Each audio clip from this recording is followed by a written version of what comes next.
السلام عليكم ورحمة الله.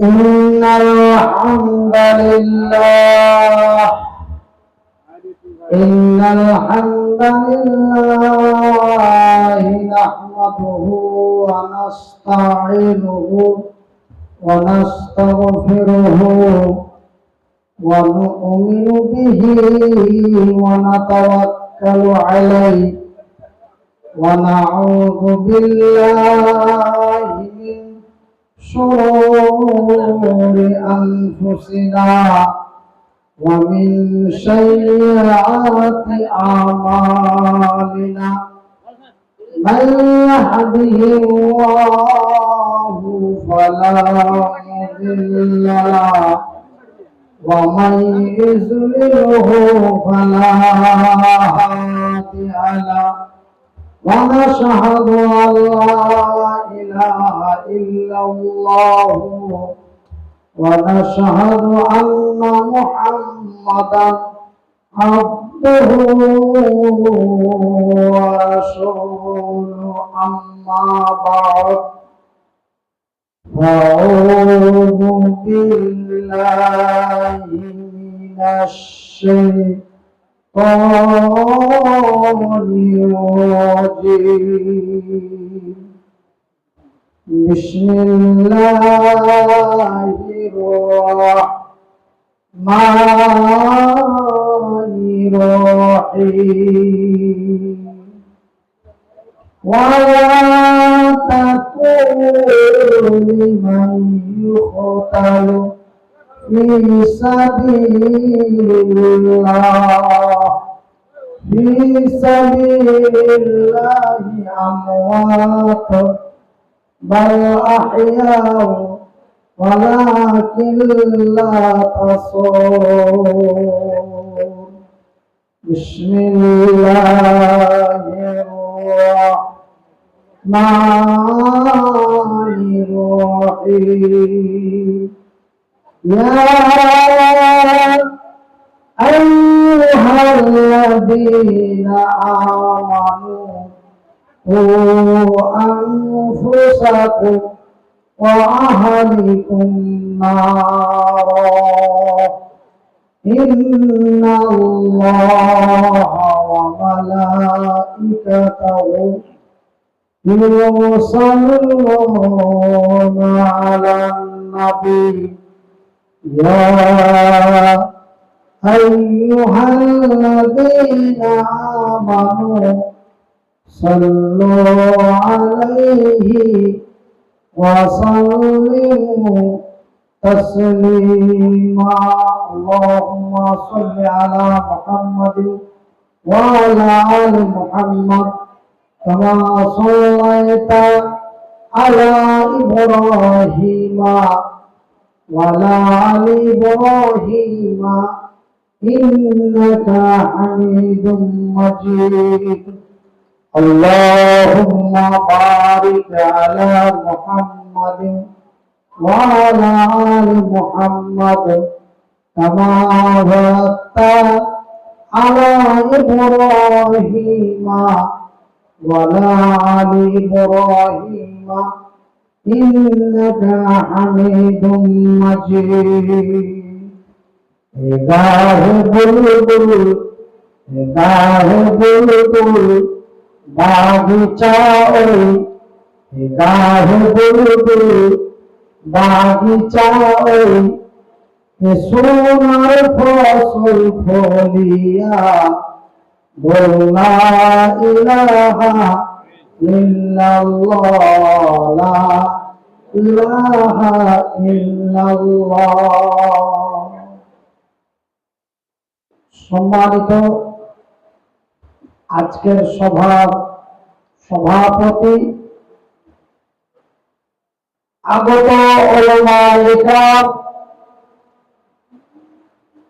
সম্মানিত অতিথিবৃন্দ অত্র এলাকা থেকে ছুটে আসা ইসলাম দরদি ভাই ও বন্ধুরা বয়োজ্যেষ্ঠ বয়ঃপ্রাপ্ত বাপ এবং চাচারা স্নেহের কচি কচি ছেলেরা, পর্দায় বসে থাকা মা ও বোনেরা, প্রশংসা ওই মহান আল্লাহর, যেই মহান রব্বুল আলামিনের অশেষ দয়ায় আমরা আজকে এক বিশাল আশ্চর্যের বিষয় যে সকাল থেকে নিয়ে প্রায় রাত্রি 11টা অতিক্রম করে বৃষ্টি একবারের জন্য বন্ধ হয় নাই। এত বৃষ্টিকে বৃষ্টি মনে না করে আমরা এই বৃষ্টি ভিজা প্যান্ডেলের নিচে সন্ধ্যা রাত্রি ভোর থেকে গভীর রাত পর্যন্ত আল্লাহ ও তার রসুলের দিনের কথা শুনতেছি। তাই আল্লাহর শুকর আদায় করে বলি আলহামদুলিল্লাহ। তারপরে পরে আমাদের ধর্মের গুরু, ধর্মের নেতা, দো জাহানের নবী, নবী কুলের নবী, সৃষ্টি জগতের নবী, নবী মুহাম্মদুর রাসূলুল্লাহ সাল্লাল্লাহু আলাইহি ওয়াসাল্লাম। সম্মানিত শ্রোতা মণ্ডলী ও কোচবিহার ডিস্ট্রিক্টের অন্তর্গত শীতলকুচি থানার অন্তর্গত বারোঘরিয়া গ্রামবাসী ভাই বন্ধু মা বোনেরা, আজকে আপনাদের কাছে কোরআন এবং হাদিসের কথা বলার জন্য পবিত্র আল কোরআন থেকে দুইটি আয়াত পাঠ করেছি। সে আয়াত দুটিকে সামনে রেখে আপনাদের সামনে কিছু আলোচনা করব। আল্লাহ রাব্বুল আলামিন আমাকে বলা এবং আপনাদের শোনার পরে আমল করার তৌফিক দান করে, একবার বলি আমিন। সম্মানিত শ্রোতা মণ্ডলী, বক্তব্যের আগে একটি বিশেষ দুঃখজনক কথা আপনাদের বলি। আপনারা মনে কিছু নেবেন না। আমি 2013 সালের 15 সেপ্টেম্বর কোচবিহার জেলার দিনহাটা থানার ঘুঘুমারি গ্রামে আমার প্রথম আগমন হয় বক্তব্য দেওয়ার জন্য। এবং এই জগতে আল্লাহ রাব্বুল আলামিন আমাকে নিয়ে এসেছেন 2008 সালে 18 ফেব্রুয়ারি, আমার জীবনের প্রথম স্টেজ। শেষ স্টেজটা কোন সালের কত তারিখে হবে আল্লাহু আলাম বিমুরাদিহি, আমার আল্লাহ রাব্বুল আলামিন তাই ভালো জানেন। তাই আমি 2008 সালে আমার বাংলার মাটিতে প্রথম আগমন বক্তব্য জগতে 2008 থেকে 2011 সাল পর্যন্ত আমি সারা বাংলা, আসাম, মেঘালয়, ত্রিপুরা, অরুণাচল, বিহার, ঝাড়খণ্ড, ওয়েস্ট বেঙ্গল এন্ড নেপাল এবং বাংলাদেশ আমি অত্যন্ত সুপরিচিত, ভাইরাল হয়ে আমি জনপ্রিয় হয়ে উঠেছিলাম। কিন্তু আল্লাহর কারিশমা,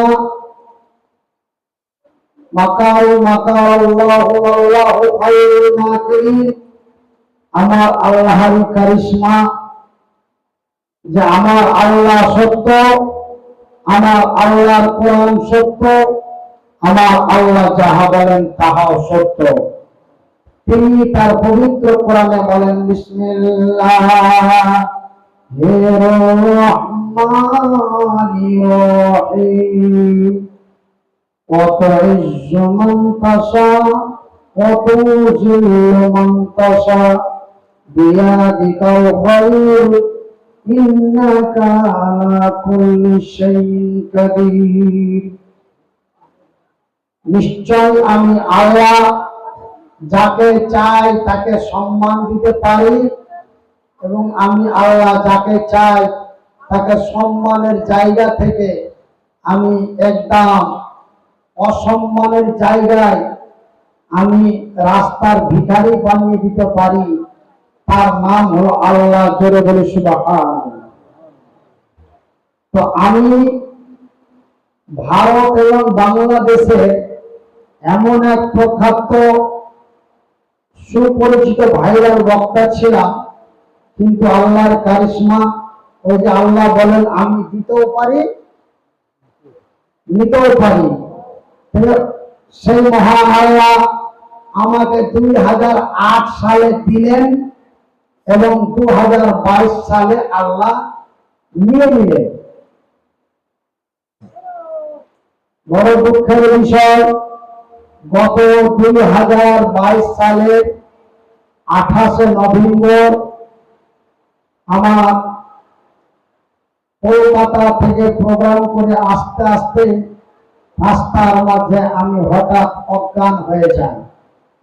অজ্ঞান হয়ে যাওয়ার পরে আমাকে কলকাতার পিজি হাসপাতালে নিয়ে যাওয়া হলো।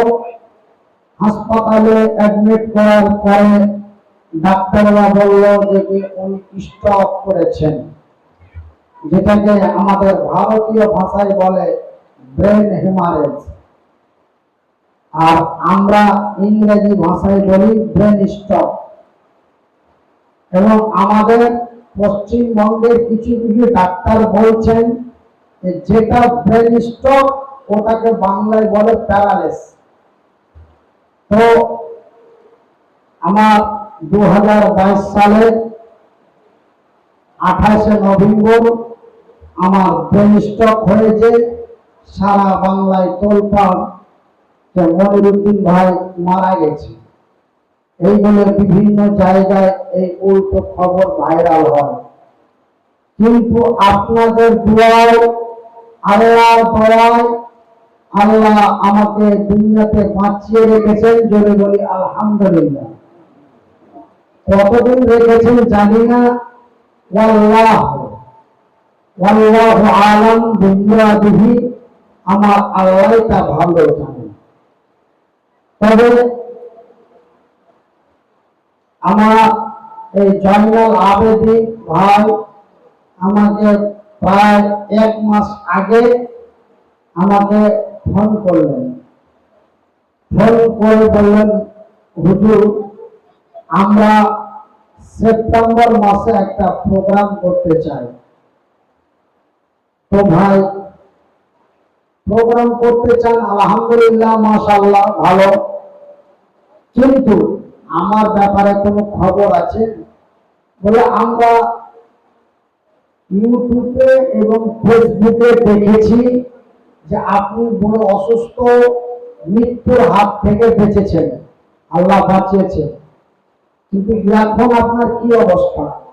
আমি বললাম ভাই আল্লাহ অনেকটা সুস্থ করেছেন, আমি তো 6 মাস 7 মাস আগে টোটালি কথা বলতে পারতাম না, কিন্তু এখন ইলাজ করতে করতে, চিকিৎসা করতে করতে এখন কথা বলতে পারছি, কিন্তু আগের মতো নয়। তবে কিছুক্ষণ আলোচনা করে দিতে পারবো, তবে আগের মতো নয়। তবে ভাই আপনি হুট করে আমাকে দাওয়াত না করে আপনারা যারা ছেলেরা কমিটি আছেন সবাই সম্মুখে আলোচনা করে চূড়ান্ত সিদ্ধান্ত নিয়ে আমাকে দাওয়াত করেন। 24 ঘন্টা পরে আমাকে ফোন করে বলা হলো, হুজুর আপনার পায়ের ধুলা, আপনার হাতের দোয়া, আপনি আসুন, যতটুকু পারবেন বলবেন, তারপরে দোয়া করে দেবেন। আমি বললাম ভাই আমি কোন রকম কষ্ট করে আমি প্রায় ঘন্টা খানেক বলে দেব, তবে আগের মতো না। মানে এই কথাটা কিন্তু আমি বারবার আপনাদেরকে বলেছি। যে কোন রকম ঘন্টা খানেক বলে দেব, কিন্তু আগের মতো না। আগে তো আপনারা জানেন মানুষ পাগলের মতো প্যান্ডেলে, আজকে যদি বৃষ্টির দিন না হতো এই এই স্কুল ময়দানে জায়গা এতটুকুনো খালি থাকতো না। এই কুচবিহারের মানুষ মনিরুদ্দিনকে এত পাগলের মতো ভালোবাসেন এবং মনিরুদ্দিন ভাইয়ের দোয়া নেওয়ার জন্য এই আপনাদের এই এলাকায় এই শীতলকুচি থানায় বিগত প্রায় কয়েক বছর আগে এসেছিলাম। এত বৃষ্টি, আমি বলেছিলাম আমি মনিরুদ্দিন আল্লাহর দরবারে দোয়া করব। আল্লাহ রসুল বলেছেন আল্লাহ আকাশের নিচে জামিনের উপরে আল্লাহ 3 জনের দোয়া কবুল করেন, তার মধ্যে আমি একজন। 3 প্রকার ব্যক্তির দোয়া কবুল করেন, তার মধ্যে আমি একজন। আপনারা আল্লাহর উপরে বিশ্বাস করে ভরসা করে আপনারা প্যান্ডেলের নিচে জায়গা ছাড়বেন না, আপনারা বসে থাকেন, ইনশাআল্লাহ বৃষ্টি থেমে যাবে। 5 থেকে 7 মিনিটের মধ্যে বৃষ্টি থেমে যাবে। ঠিক আমি কথাটা বলা 8 মিনিটের মাথায় বৃষ্টি বন্ধ হয়ে গেছিল এবং আমি যতক্ষণ বক্তব্য দিয়েছিলাম বৃষ্টি হয়নি। জায়গাটার নাম কোন জায়গা মনে হয় না, তবে শীতলকুচি থানার মধ্যে এই ঘটনাটা ঘটেছিল।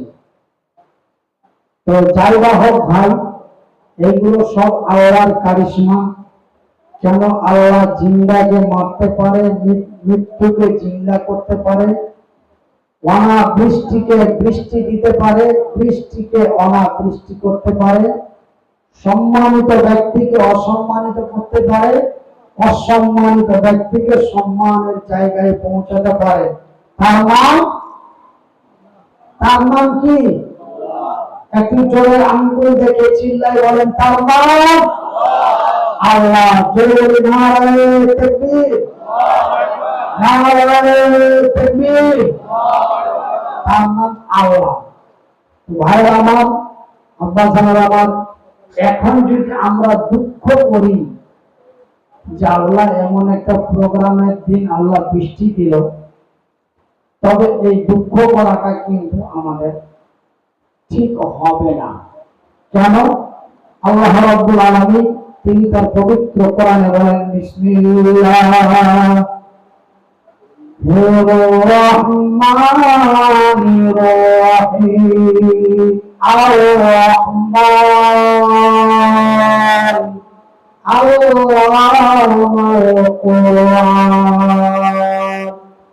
খালাকাল ইনসান আল্লামাহুল বায়ান। আল্লাহ বলছেন আর রহমান, আমি বড় দয়াবান। আল্লামাল কুরআন, আমি পৃথিবীর মানুষকে দিয়েছি কুরআন। শুধু তাই নয়, খালাকাল ইনসান, আমি তোমাদের মানুষ রূপে মানুষ তৈরি করেছি। শুধু তাই নয়, শুধু তোমাদের মানুষ রূপে মানুষ তৈরি করেছিলে, ছেড়ে দি নাই। আল্লামাহুল বায়ান, আমি তোমাদের কথা বলার শক্তি দিয়েছি। একবার জোরে জোরে বলি সুবহানাল্লাহ। তবে তিনি দয়াবান, মেহেরবান, তিনি আমাদের দিয়েছেন কোরআন এবং তিনি আমাদের কথা বলার শক্তি দিয়েছেন এবং তিনি তার সৃষ্টি জগৎকে এবং এর পৃথিবীর মানুষকে আল্লাহ 3টি ভাগে বিভক্ত করে দিয়েছেন। যেমন মানুষের মধ্যে একটা হলো বাল্যকাল, একটা যৌবনকাল, আর একটা বৃদ্ধকাল। এটা মানুষের মধ্যে এবং মাখলুকের মধ্যে। এছাড়া আল্লাহ এই পৃথিবীটাকেও কয়েকটা কালে ভাগ করেছেন। একটা হলো বৃষ্টিকাল, একটা অনাবৃষ্টিকাল, একটা শীতকাল, আর একটা গরমকাল।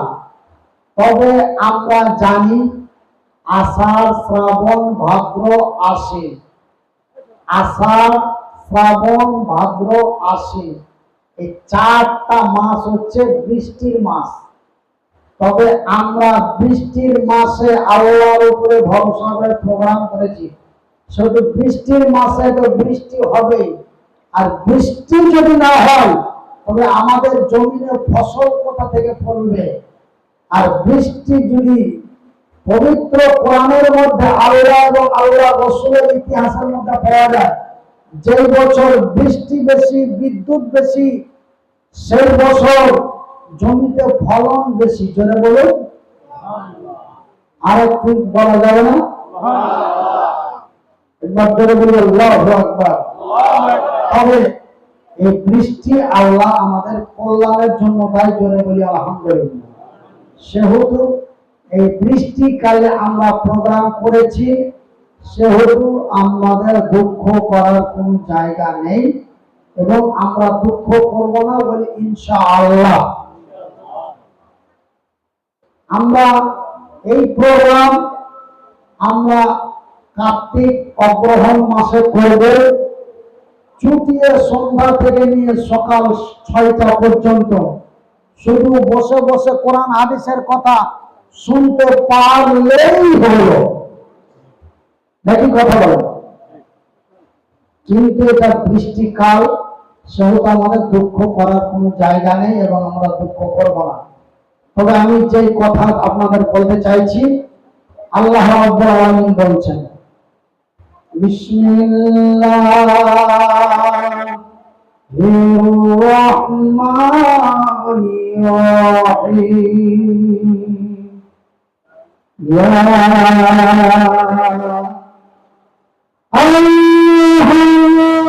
আইয়ুহাল্লাযীনা আমানু কু আনফুসাকুম ওয়া আহলিকুম নারা। বিশ্বাসী গণেরা, তোমরা আমাকে যারা আল্লাহ বলে বিশ্বাস করেছ, যারা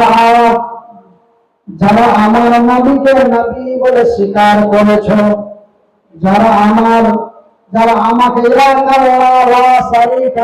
বলে বিশ্বাস করেছ, হে বিশ্বের বিশ্বাসী গণেরা, তুমি বাঁচো এবং তোমার আহার পরিবারদের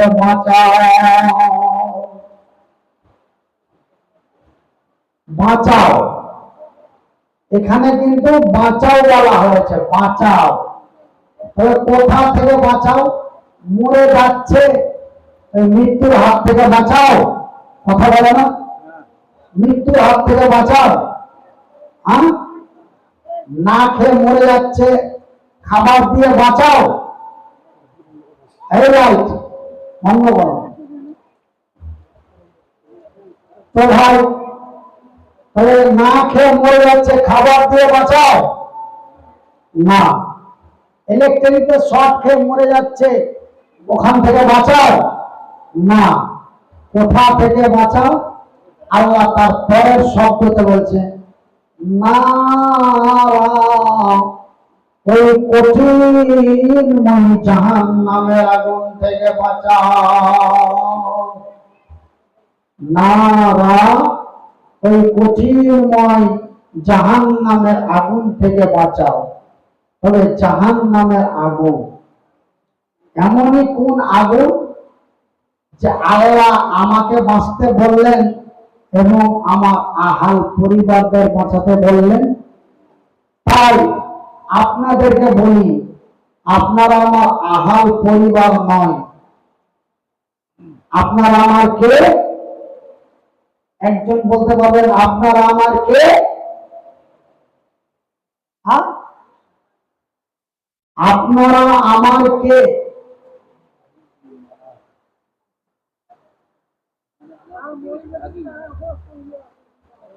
আপনারা আমার ভাই, আমি আপনাদের ভাই। এই কথাটা মিথ্যা নয়। কেন?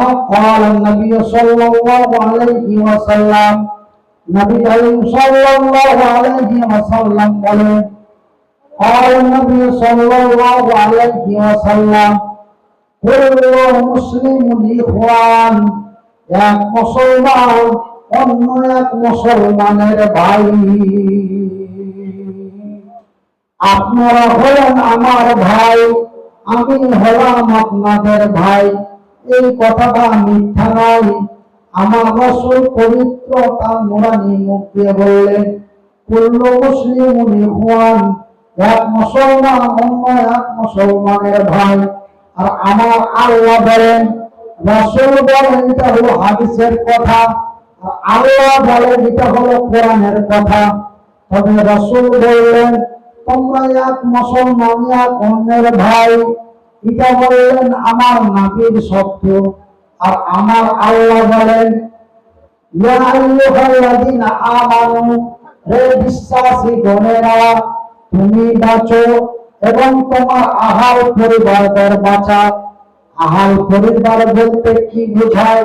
আহাল পরিবার বলতে বোঝায় আমার বাবা, আমার মা, আমার ভাই, আমার দিদি, আমার ছেলে, আমার মেয়ে, আমার মাতা, আমার নাতনি, আমার পিতা, আমার পত্নী, আমার ভাগনা, আমার খালা, এদেরকে বলা হয় আহাল পরিবার।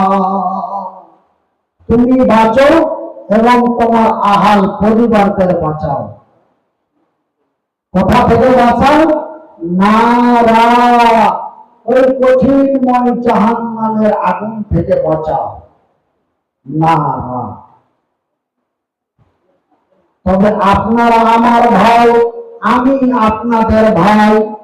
আমি আপনাদের কাছে অনুরোধ করে বলে যাই,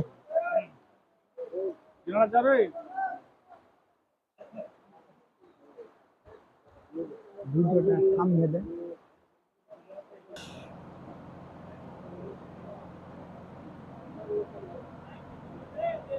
হ্যালো হ্যালো হ্যালো হ্যালো। ও ভাই, এটা মেশিনের তুচ্ছ। আপনারা এইভাবে বসে আছেন কেন?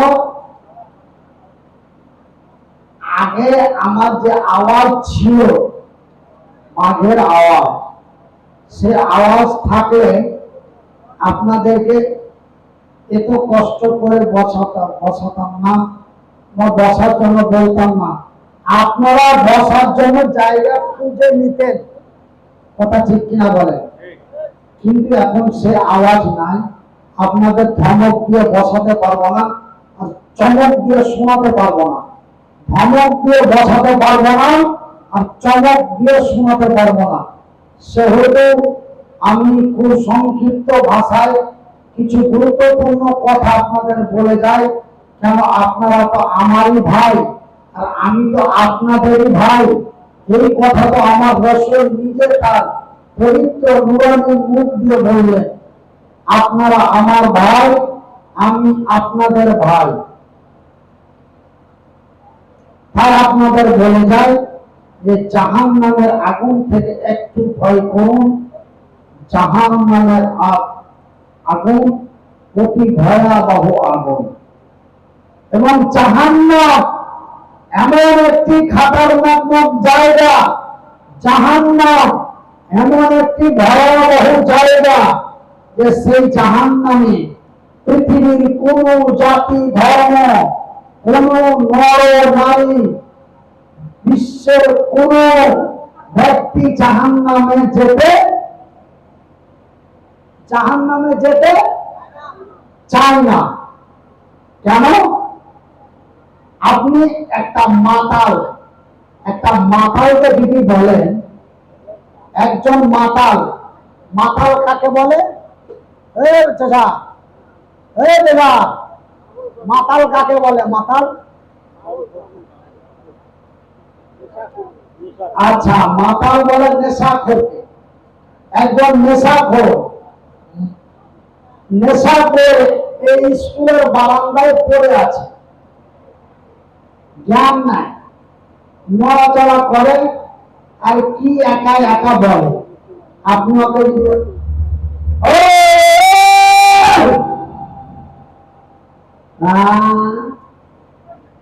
কি হয়েছে?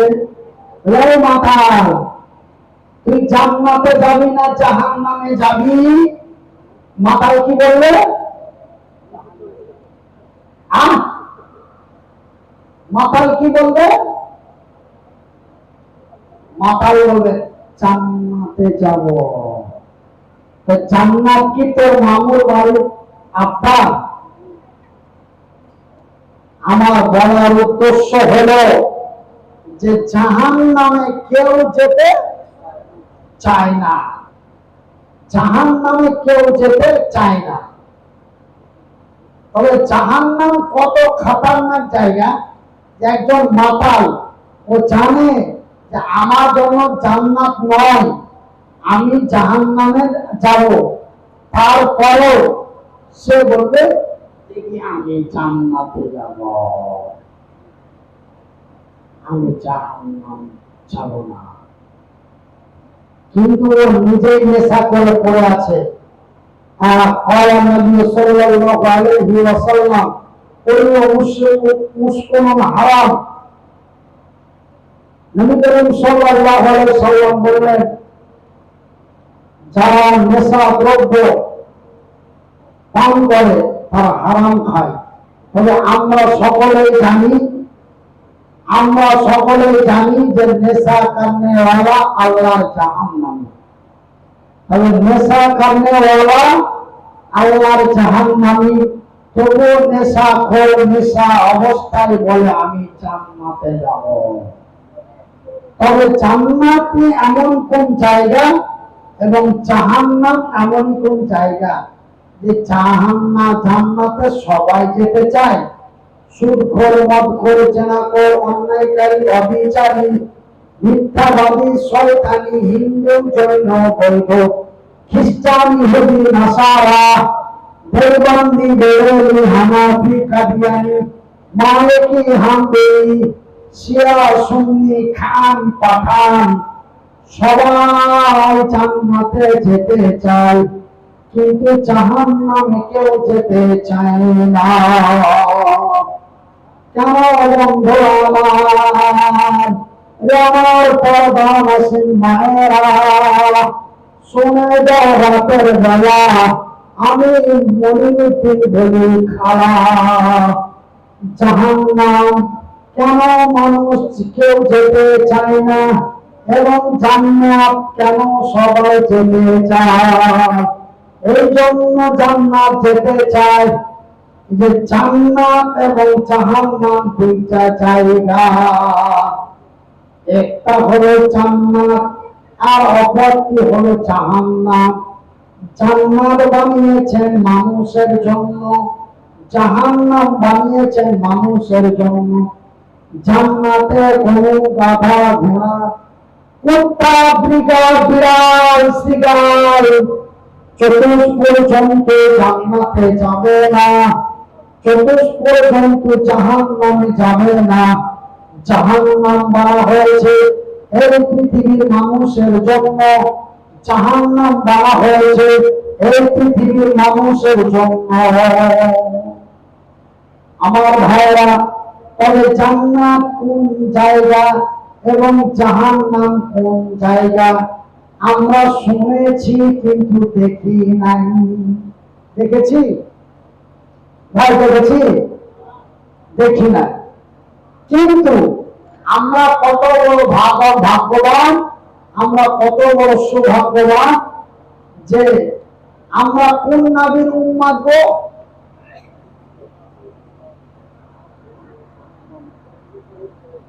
রাসূল কারীম নবী মুহাম্মদ রাসূলুল্লাহ সাল্লাল্লাহু আলাইহি ওয়াসাল্লাম, আমরা সেই নবীর উম্মত। করে বলি আলহামদুলিল্লাহ। হযরত আদম থেকে নিয়ে নবী মুহাম্মদ পর্যন্ত 1,24,000 নবী পাঠিয়েছেন আল্লাহ। কত?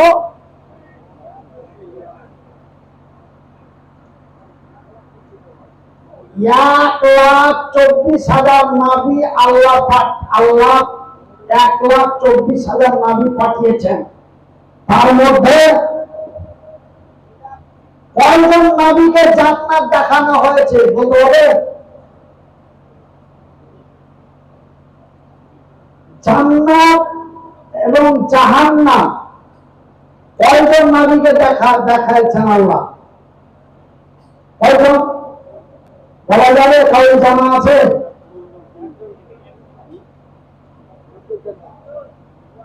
আল্লাহ রব্বুল আলামিন 1,24,000 পয়গম্বরের মধ্যে 1,24,000 নবীর মধ্যে আল্লাহ দুইজন নবীকে জান্নাত দেখিয়েছেন। একটা হলো হযরতে আদম। কেন আমার আল্লাহ হযরতে আদমকে তৈরি করে জান্নাতে রেখেছিলেন? বলি আলহামদুলিল্লাহ। আমরা হলাম সেই নবীর সন্তান, জোরে বলি আলহামদুলিল্লাহ। এবং শেষ নবী মুহাম্মদকে আমার আল্লাহ জান্নাত দেখিয়েছেন। আমরা সেই নবীর উম্মত, জোরে বলি আলহামদুলিল্লাহ। আমরাই বড় সৌভাগ্যবান। তাই একবার আল্লাহকে ডাকি, লা ইলাহা ইল্লাল্লাহ, ইলাহা ইল্লাল্লাহ, সুবহানাল্লাহ ওয়ালহামদুলিল্লাহ, সুবহানাল্লাহ ওয়ালহামদুলিল্লাহ, ওয়ালা ইলাহা ইল্লাল্লাহ, ওয়ালা ইলাহা ইল্লাল্লাহ। আমার ভাইরা, আমার সোনার চাঁদেরা, আমার শিক্ষিত বন্ধুরা, আজকে আমরা এই বৃষ্টির নিচে বসে আল্লাহর শুকরিয়া আদায় করি যে আমরা হযরত আদম আলাইহিস সালাতু সালামের সন্তান এবং সন্ততি এবং নবী মুহাম্মদের উম্মত। তাই একবার মহব্বত দিয়ে অন্তরের অন্তরস্থল থেকে পুনরায় বলি আলহামদুলিল্লাহ। তো আমার আল্লাহ, আমরা কত বড় ভাগ্যবান যে যে আদমকে তৈরি করে আল্লাহ জান্নাতে রেখেছেন। সেই জান্নাতে আদমের সন্তান, আর যিনি হচ্ছেন আল্লাহর হাবিব, যিনি হলেন রাহমাতুল আলামিন, সেই নবীর উম্মত। এত বড় সৌভাগ্যবান আল্লাহর সৃষ্টি জগতে আর কেউ আছে? আছে? আপনারা একটু কথা বলেন ভাই। নাই। জোরে বলি সুবহানাল্লাহ। তো দেখেন, আমি যে কথা বলতে চাইছি যে আমরা জান্নাত, যেহেতু আমার রাসূল জান্নাত এবং জাহান্নাম দেখে এসেছেন, জান্নাতটা কেমন আর জাহান্নামটা কেমন। যেমন আজকে যদি আমি মরে যাই, তবে আপনার পোতা পতিনেরা আমার বিষয়ে বলতে পারবে না। তবে আপনারা বলতে পারবেন যে পশ্চিমবঙ্গের মালদা ডিস্ট্রিক্টের হরিশ্চন্দ্রপুর থানার এতটুকু একটা প্রতিবন্ধী বক্তা ছিল, ঘন্টা, 2.5 ঘন্টা, 3 ঘন্টা বাঘের মতো বক্তব্য দিত। আর তার বক্তব্য শোনার জন্য হাজার হাজার, লক্ষ লক্ষ মানুষ প্যান্ডেলে জমা হতো।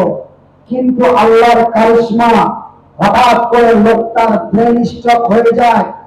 ব্রেন স্ট্রোক হওয়ার পরে এক সাইড নষ্ট হয়ে প্যারালাইস হয়ে যায়। প্যারালাইস হয়ে যাওয়ার পরে লোকটা বেকার হয়ে যায়। তো আল্লাহ কখন তাকে কোন সময় কি করে দিতে পারে।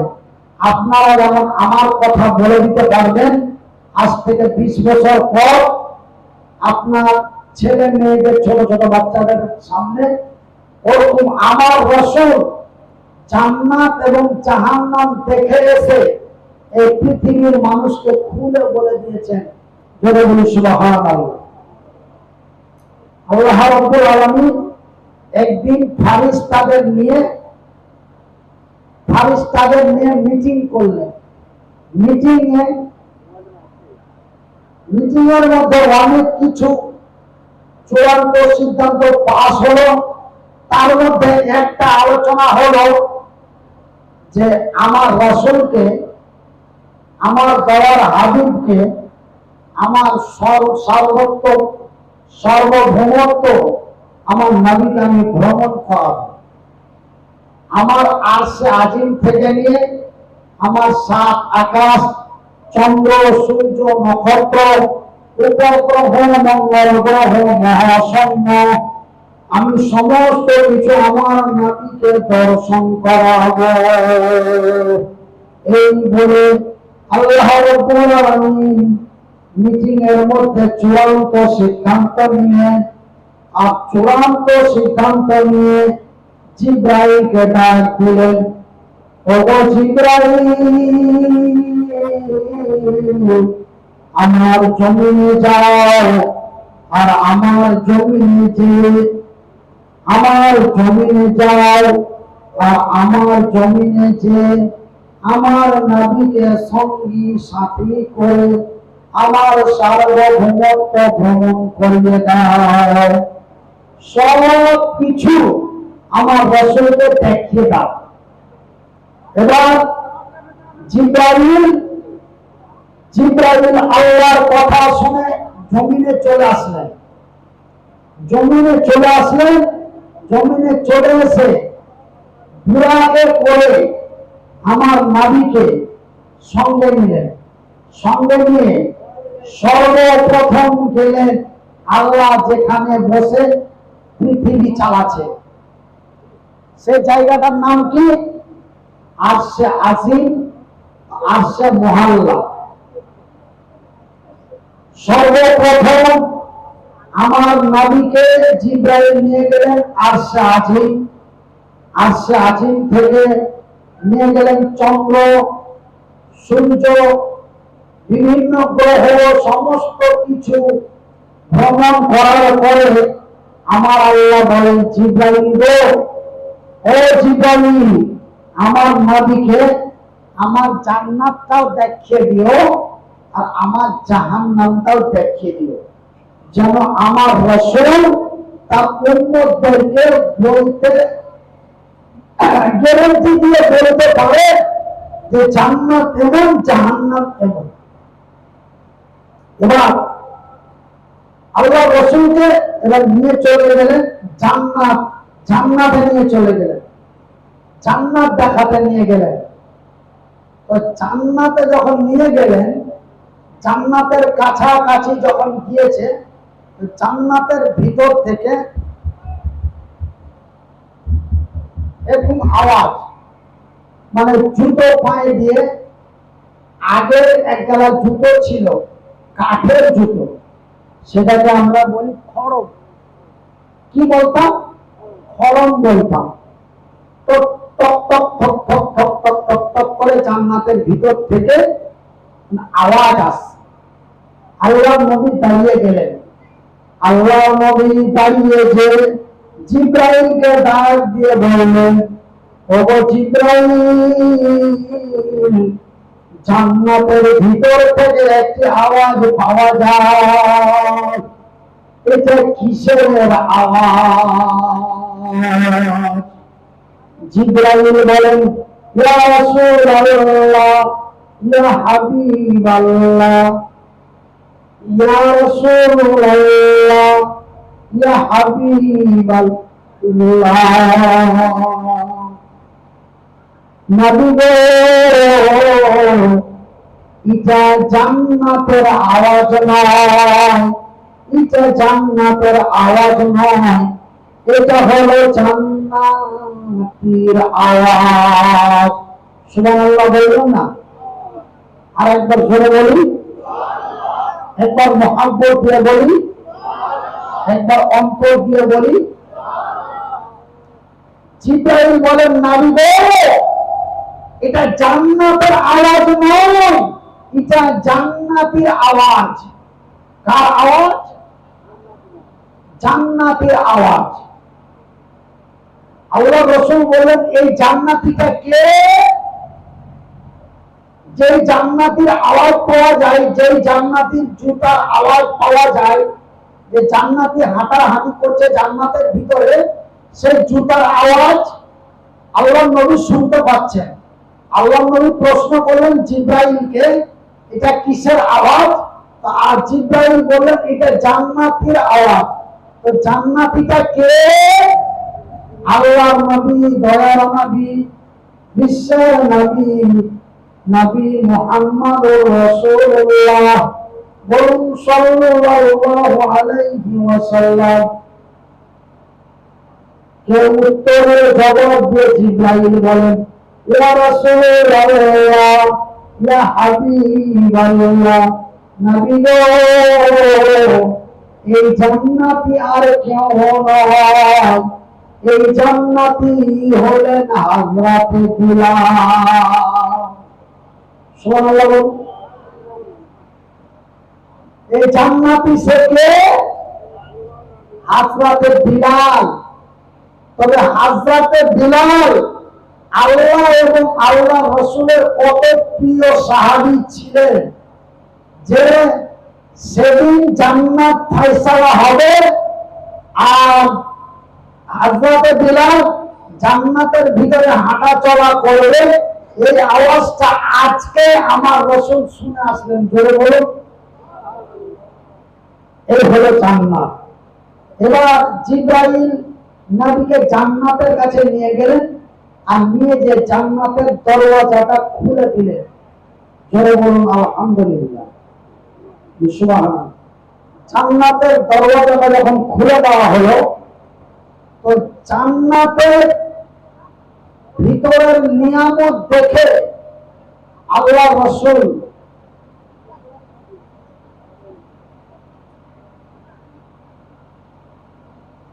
এসে উম্মতদের কি দিয়ে বুঝাবেন, আল্লাহি আমার আল্লাহ ভালো জানেন।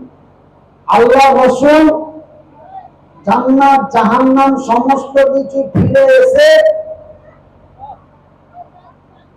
পৃথিবীর মানুষকে বললেন, আবু জেহেলের যারা উত্তরসূরি ছিল তাদেরকে বলা হলো যে আমাকে আল্লাহ নিয়ে গেছিল মেরাজে, আল্লাহ আমাকে আরশে আজিম দেখালো, জান্নাত দেখালো, জাহান্নাম দেখালো, আর আমি যেন কয়েক সেকেন্ডের মধ্যে আমি সারা পৃথিবী ভ্রমণ করে আবার মক্কার মাটিতে আসলাম। করে বলি সুবহানাল্লাহ। এবার এই খবর পৌঁছে গেল আবু জেহেলের কাছে। আবু জেহেলকে যে বলা হচ্ছে যে আর জানো সেনাপতি, বলে কি? বলে নবী মুহাম্মদ সাল্লাল্লাহু আলাইহি ওয়াসাল্লাম জান্নাত জাহান্নাম সমস্ত কিছু দেখে এসেছেন, কয়েক সেকেন্ডের মধ্যে সারা পৃথিবী ভ্রমণ করেছে।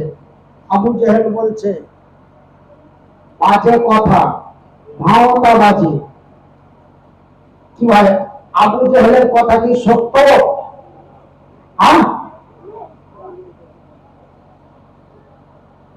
হাদিসে বুখারীতে এসেছে আল্লাহ রাসূলকে যখন জাহান্নাম দেখাতে নিয়ে গেলেন, জাহান্নাম দেখাতে নিয়ে যাচ্ছেন, জাহান্নামটা কোন জায়গা? আল্লাহ রাসূল কে জিবরাইল সঙ্গে করে জাহান্নাম দেখাতে নিয়ে যাচ্ছেন। জাহান্নাম দেখাতে নিয়ে জাহান্নামের কাছাকাছি যখন যায়, জাহান্নামের ভিতর থেকে বিকট আওয়াজ পাওয়া যায়। বিকট আওয়াজ, এত খতরনাক আওয়াজ যে মনে হচ্ছে কানের ভিতর দিয়ে আওয়াজ পুরে কলিজায় আঘাত মারছে। জোরে বলি সুবহানাল্লাহ। এত খতরনাক আওয়াজ।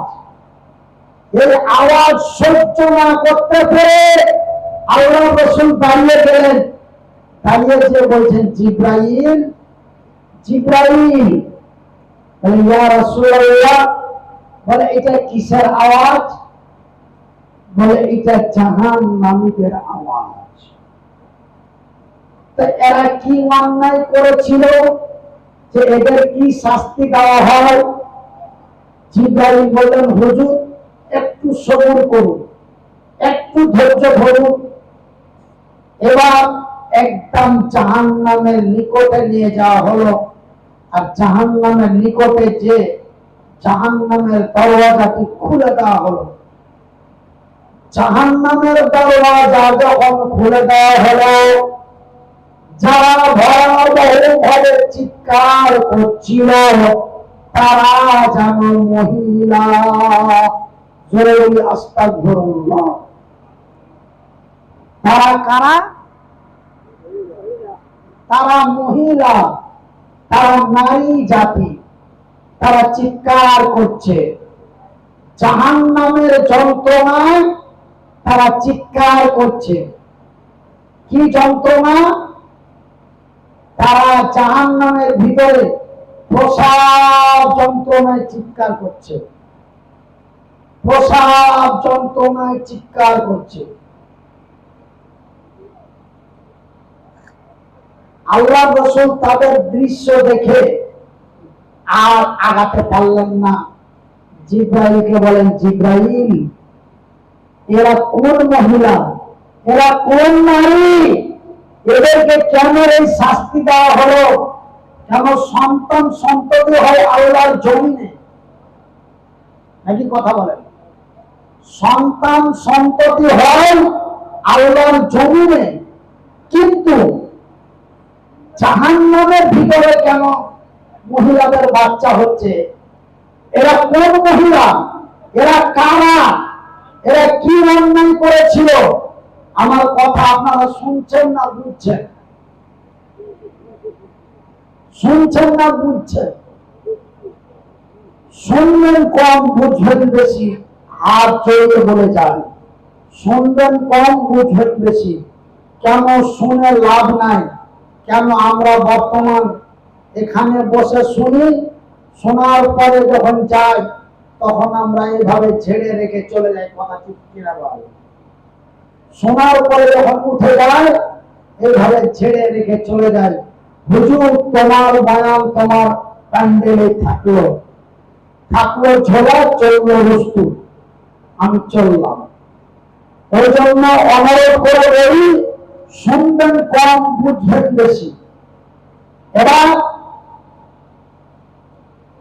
জিব্রাইল একটা কথা বারবার হচ্ছে, আমার ব্রেনের সমস্যা, আপনারা কোনো মাইন্ডে নেবেন না।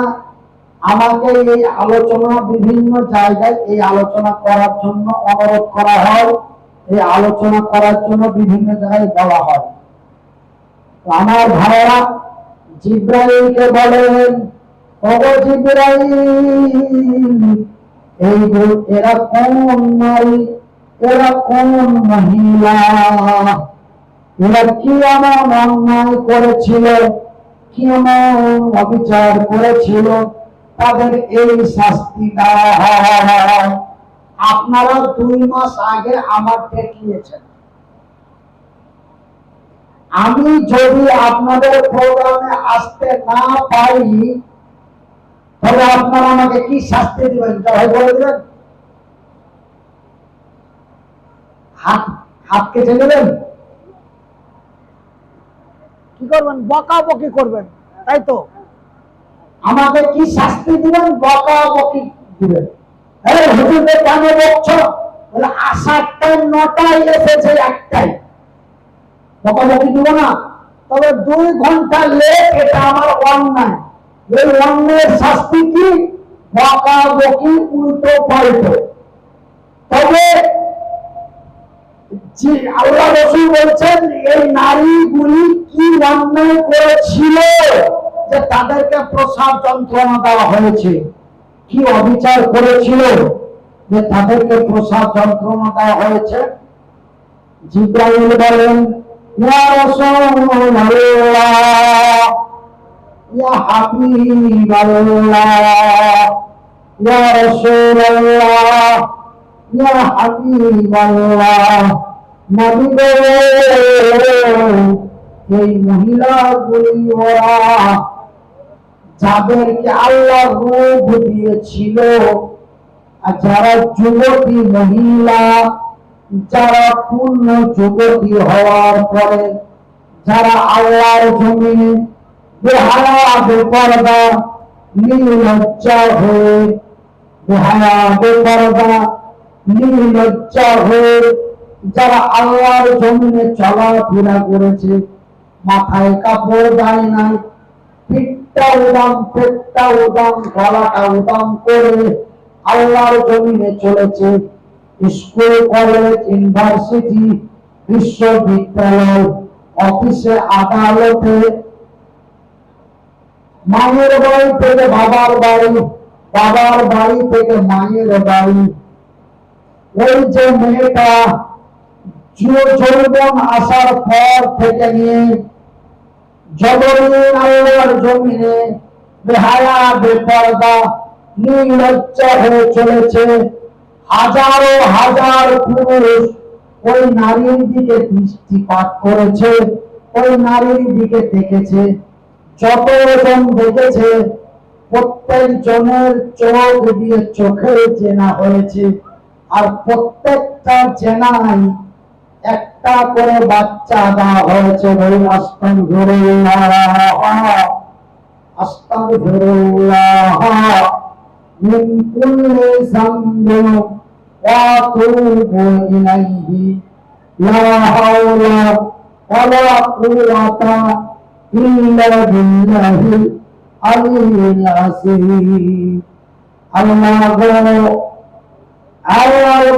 আলামিন, তুমি আমাদেরকে যাদেরকে মেয়ের বাবা করেছ, যাদের যে স্ত্রীদের স্বামী করেছ, যে ভাই বোনের ভাই করেছ, আমি তাদের কাছে বিনীত অনুরোধ করে বলি, ভাই একজন নারী, কয়জন নারী একটু কথা বলেন, একজন নারী, একজন মহিলা 4 জন পুরুষকে জাহান্নামে নিয়ে যেতে পারবে, এই ক্ষমতা তাদের মধ্যে আছে। কথা ঠিক কিনা কর? নাম্বার 1 তার বাবা, নাম্বার 2 তার বড় ভাই, নাম্বার 3 তার স্বামী, নাম্বার 4 তার ছেলে। মানে এই যে এটা আমার ছেলে, আমার বড় ছেলে, আমি যদি মরে যাই, আমি মরে যাওয়ার পর আমার বিবিকে আমার ছেলের অনুসরণ করে তাকে আল্লাহর জমিনে চলতে হবে। আমার ছেলে যদি তার মাকে বেহায়া, বেপরদা অবস্থা যদি শাসন না করে, কাল কিয়ামতের দিন হাসরের ময়দানে আমার ছেলেকে তার মায়ের সাথে জাহান্নামে যেতে হবে। জোরে বলি সুবহানাল্লাহ। তবে ভাইজান, যারা স্ত্রীর, আমি পুনরায় বলছি, বারবার বলছি, যারা স্ত্রীর স্বামী হয়েছেন, যারা বোনের ভাই হয়েছেন, যারা মায়ের সন্তান হয়েছেন, যারা এরকম দায়িত্বশীল, আমি তাদের অনুরোধ করব, আপনার মেয়েটা, আপনার বিবি সাহেবা বাড়ি থেকে বেরিয়ে গেল, আপনি কি খবর রেখেছেন বাড়ি থেকে বের হওয়ার পরে আপনার বিবি কিভাবে রাস্তা পথে বাজারে চলছে? দেখার পরে কি আপনি একদিন শাসন করেছেন? বলবেন হুজুর, শাসন করতে গেলে তো সমস্যা। তখন দেখা গেল বেশি শাসন করতে গেলে হয়তো আমাদেরকে নারী নির্যাতন কেস দিয়ে দেবে, আর নারী নির্যাতন কেস দিয়ে দিলে তো ব্যাপার খুব খারাপ। কেন ব্যাপার খারাপ? নারী নির্যাতন কেস দিয়ে যদি আপনার শরীরটা জেলখানায় পচে মরে যায়, তবে আপনি বিনা হিসাবে আল্লাহর জান্নাতি। জোরে বলি নারে তাকবীর, জোরে বলি নারে তাকবীর, লিল্লাহি তাকবীর। আল ইসলাম জিন্দাবাদ, আল কোরআন জিন্দাবাদ, আল কোরআনের আলো, আল কোরআনের আলো।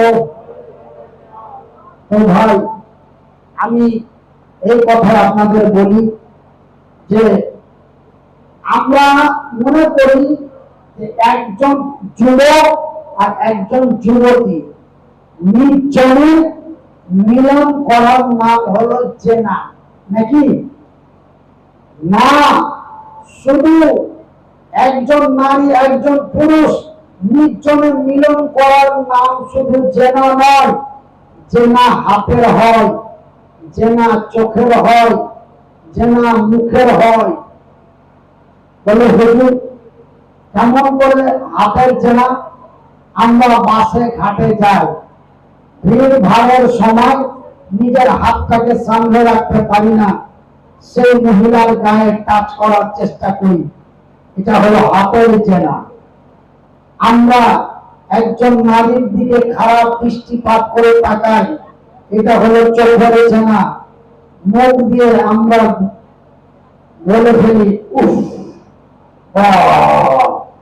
একটা গেল। আমার আমার আমার বোন, আমার বিবি, আমার মা, আপনার বোন, আপনার বিবি, আপনার মা বেহারা বেপর্দা হয়ে রাস্তায় চলবে, আর একজন বাবার মতো বয়সের বুড়ো, একজন ছেলের মতো বয়সের ছেলে, একজন ভাইয়ের মতো বয়সের ভাই আপনার মাকে দেখে, আপনার বিবিকে দেখে, আপনার বোনকে দেখে গেল একটা গেল, এই এই অবস্থা। এটা আপনার গায়ে লাগে না, আপনার মনে লাগে না, আপনার বিবেক বাধা দেয় না। আর জাহান্নামের ভিতরে আল্লাহ রাসূল এই অবস্থায় দেখে আসলেন যে তাদের পেটের মধ্যে অগণন বাচ্চা। তার মানে জিবরাইল বলছেন যত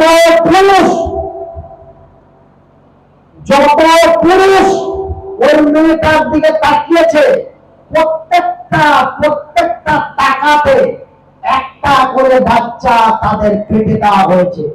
তবে আমার মেয়েটা 14 বছরের যুবতী হল আর 50 বছরে মারা গেল, তবে কত হলো? 50 থেকে 14 মাইনাস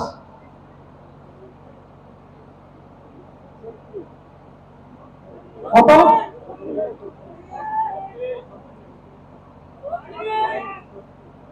32, 36। তবে 36 বছরে আপনার বোনের দিকে কতজন তাকিয়েছে বলা কি সম্ভব? কথা বলেন, বলা সম্ভব? আপনার বিবির দিকে কতজন তাকিয়েছে এটা কি বলে দেওয়া সম্ভব?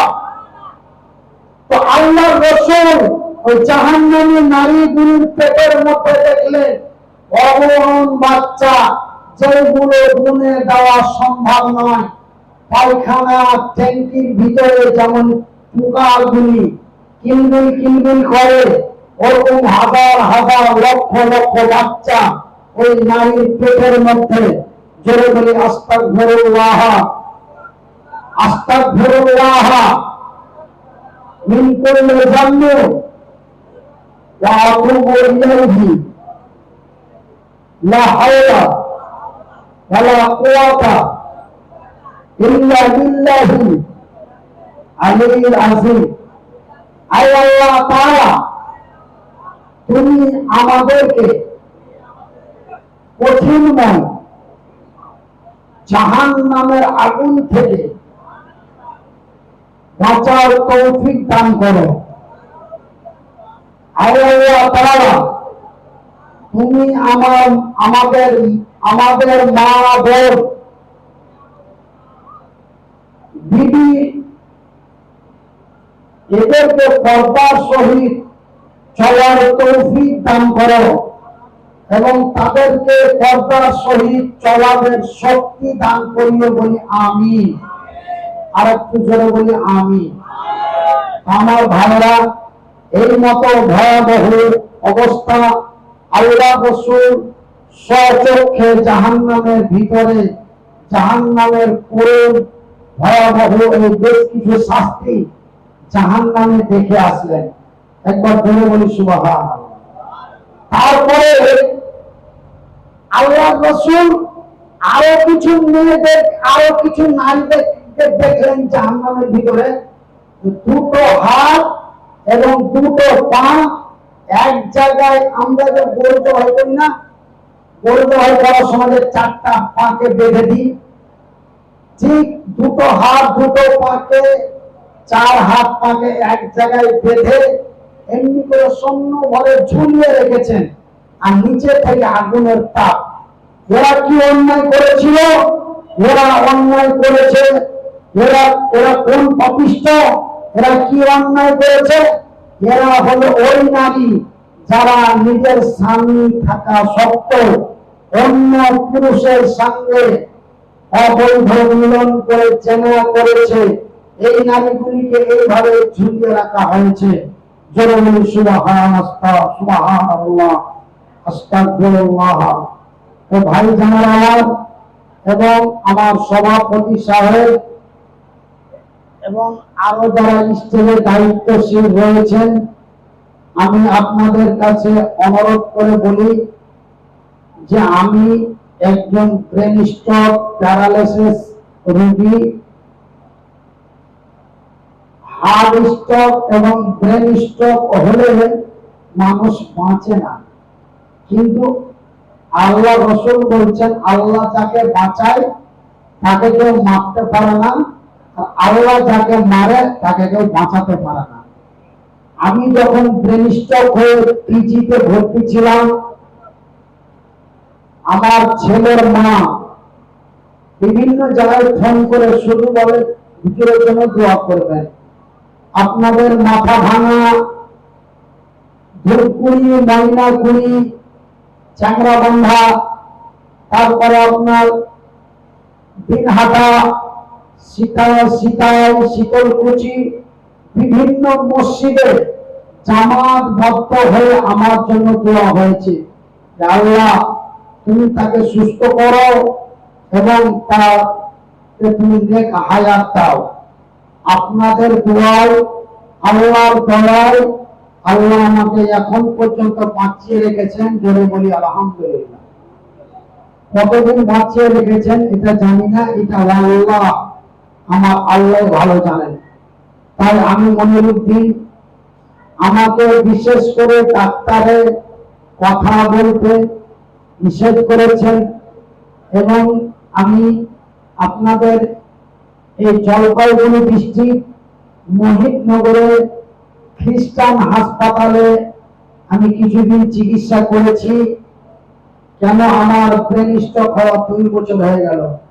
আমি আগের মতো আপনারাকে বক্তব্য শোনাবার জন্য আমি এই পর্যন্ত কত লক্ষ টাকা খরচ করে দিলাম ডাক্তারের চিকিৎসার পিছনে, কিন্তু আমরা একটা কথা বলি যে আল্লাহ দেওয়া ঘুরায় না, আল্লাহ দেওয়া ঘুরায় না, মানুষের দেওয়া কুলায় না। আজকে দেখেন হাজার হাজার লক্ষ লক্ষ টাকা শেষ করে দিলাম, তবুও আগের মতো আর কথা বলতে পারি না।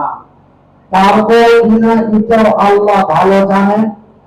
তবে আপনাদের দোয়া, আল্লাহর দয়া, আমি আশা রাখছি যে আমি গোড়া মরিচা এসেছিলাম গতবার ওই ফজলে কারিমের মাদ্রাসায়, সেখানে এসে আমি বক্তব্য দিতে পারিনি, শুধু 15 মিনিট স্টেজে বসে কেঁদেছিলাম, কেঁদে কেঁদে চলে গেছিলাম, কথা বলতে পারিনি।